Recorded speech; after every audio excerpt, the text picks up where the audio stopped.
S'agissant des personnes bénéficiaires de la loi d'amnistie du 11 février 2014, nous avons 4 vagues successives de personnes qui ont bénéficié de cette loi au cours de ces derniers mois et qui,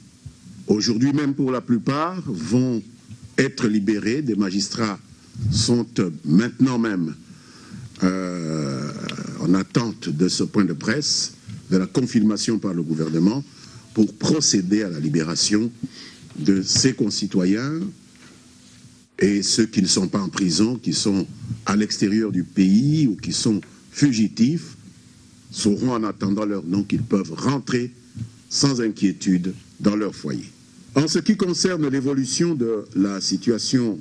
sécuritaire à l'est de la République démocratique du Congo, cette situation sécuritaire dans le Kivu particulièrement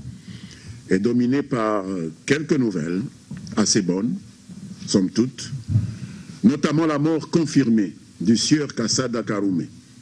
numéro 3 de la rébellion ougandaise des ADF, contre lesquels les FARDC poursuivent sans désemparer leur offensive dans le Grand Nord. Il est donc demandé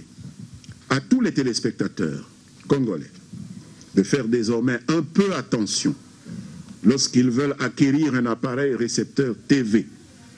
de ne pas acheter des récepteurs TV analogiques, de n'acheter que des récepteurs TV numériques. Les importateurs et distributeurs de tels appareils doivent également savoir qu'il est interdit désormais de fabriquer et d'importer ou de commercialiser en République démocratique du Congo des récepteurs TV analogiques, puisque la République démocratique du Congo n'est pas la poubelle de l'Afrique. Partout au monde, on est en train de migrer vers le numérique et les gens ont tendance, lorsque nous ne sommes pas suffisamment diligents, à déverser vers nous ce matériel dont on n'aura peut-être plus besoin d'ici quelques années. Mais la bonne nouvelle pour ceux qui détiennent encore du matériel analogique,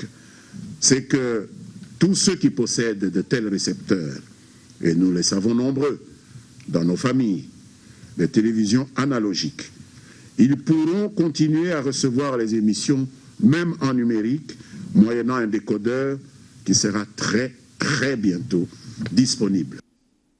C'était plutôt le point de presse du porte-parole du gouvernement. Élection, nous sommes à 6 jours de la date butoir des dépôts